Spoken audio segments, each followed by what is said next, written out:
জাহেমা আস-সুলামি রাসূল সাল্লাল্লাহু আলাইহি সাল্লামকে প্রশ্ন করলেন যে হে আল্লাহর রাসূল, আনতা জিল্লু ফিল জিহাদ, হে নবী মুহাম্মদ সাল্লাল্লাহু আলাইহি সাল্লাম, আমি তো জিহাদে যেতে চাই, আমি তো জিহাদে যেতে চাই, হে নবী মুহাম্মদ আমাকে জিহাদে যাওয়ার অনুমতি দিন।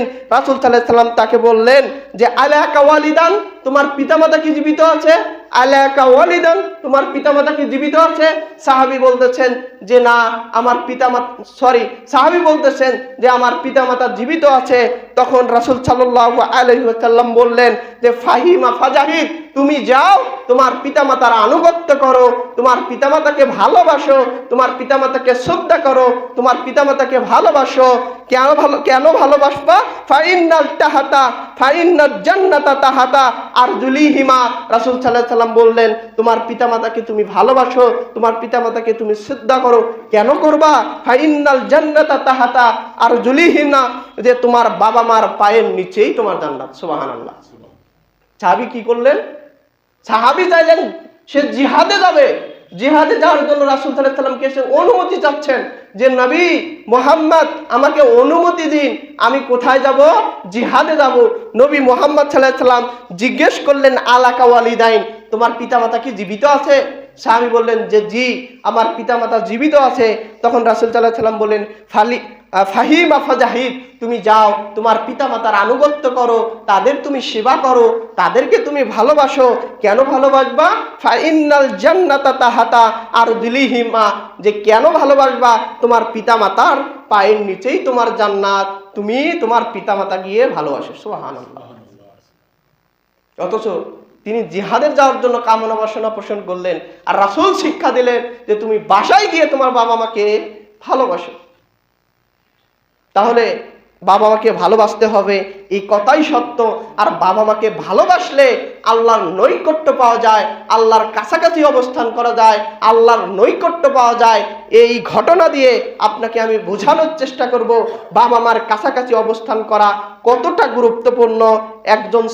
একজন সাহাবী বর্ণনা করছেন যে আমি আব্দুল্লাহ ইবনে আব্বাস রাদিয়াল্লাহু আনহুমার কাছে গিয়ে একটা ঘটনা শোনালাম যে একজন লোক এক মহিলাকে বিবাহের প্রস্তাব দেন, কিন্তু মহিলা সেই বিবাহের প্রস্তাব প্রত্যাখ্যান করে, তার প্রস্তাবে সে রাজি হয় না। ওই মহিলাকে যখন অন্য একজন পুরুষ বিবাহের প্রস্তাব দেয়, মহিলার সঙ্গে সঙ্গে রাজি হয়ে যায়। প্রথম যে বিবাহের প্রস্তাব দিয়েছিল সে রাগে অগ্নিশর্মা হয়ে ওই মহিলাকে হত্যা করে। হত্যা করার পর আব্দুল্লাহ ইবনে আব্বাসের কাছে আসে এবং বলেন, হে আব্দুল্লাহ ইবনে আব্বাস, আমি তো সবচেয়ে গৃহীত কাজ করে ফেলেছি, সবচেয়ে অন্যায় কাজ করে ফেলেছি, নিজের প্রতি নিজের জুলুম করে ফেলেছি, সবচেয়ে অন্যায় করে ফেলেছি। আমি এক মহিলাকে আমি বিবাহ কেন্দ্রিক বিষয় নিয়ে তাকে আমি হত্যা করে ফেলেছি, আমার গুনাহ কি কাফফারা হবে না? আমাকে কি আল্লাহ সুবহানাহু ওয়া তাআলা মাফ করবেন না? আমাকে কি আল্লাহ সুবহানাহু ওয়া তাআলা মাফ করবেন না? তখন আব্দুল্লাহ ইবনে আব্বাস রাদিয়াল্লাহু আনহু তিনি বললেন যে আলাকা ওয়ালিদাইন, তোমার পিতামাতা কি জীবিত আছে? তখন ওই ব্যক্তি বললেন যে না, আমার পিতামাতা জীবিত নাই, আমার পিতামাতা মারা গিয়েছে। তখন ওই ব্যক্তিকে বললেন তুমি চলে যাও, আল্লাহর কাছে তওবা করো, তাওবাতান নাসুহা, বিশুদ্ধভাবে আল্লাহর কাছে তওবা করো, আল্লাহ তোমাকে ক্ষমা করবেন। এই ঘটনা আরেকজন ব্যক্তি শুনতে পেলেন। তখন আব্দুল্লাহ ইবনে আব্বাসকে বললেন, হে আব্দুল্লাহ ইবনে আব্বাস, আপনি প্রথমেই তো বলতে পারতেন যে আল্লাহর কাছে ক্ষমা চাও, আল্লাহ তোমাকে ক্ষমা করবেন, কিন্তু আপনি সেটা না বলে আপনি ওই ব্যক্তিকে বললেন আলাকা ওয়ালিদান, তোমার পিতামাতা কি জীবিত আছে, এটা কেন জিজ্ঞেস করলেন? আপনি তো প্রথমেই বলতে পারতেন আল্লাহর কাছে যাও, মাপ চাও, আল্লাহ ক্ষমা করবেন, কিন্তু পিতামাতার সম্পর্কে আপনি জিজ্ঞেস করলেন, এটা তো আমরা বুঝলাম না।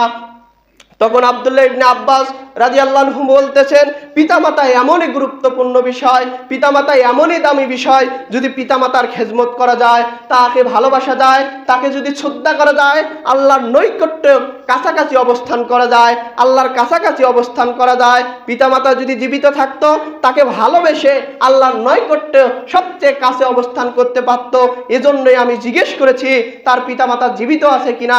যেহেতু তার পিতামাতা জীবিত নাই, সেহেতু আল্লাহর কাছে ক্ষমা চাইলে ক্ষমা একটু দেরিতে পাবে। যদি তার পিতামাতা জীবিত থাকতো, তার পিতামাতার খেদমতের মাধ্যমে সে মুহূর্তের মধ্যে ক্ষমা পেয়ে যেত। সুবহানাল্লাহ। সেজন্যই তার পিতামাতার সম্পর্কে জিজ্ঞেস করছে যে তার পিতামাতা জীবিত আছে কিনা। তাহলে পিতামাতা কত গুরুত্বপূর্ণ বিষয়, তা আপনাকে আমি কি দিয়ে বুঝাই। আল্লাহ সুবহানাহু ওয়া তাআলা আমাদেরকে বুঝা এবং তদ অনুযায়ী আমল করার তৌফিক দান করুক। আমিন।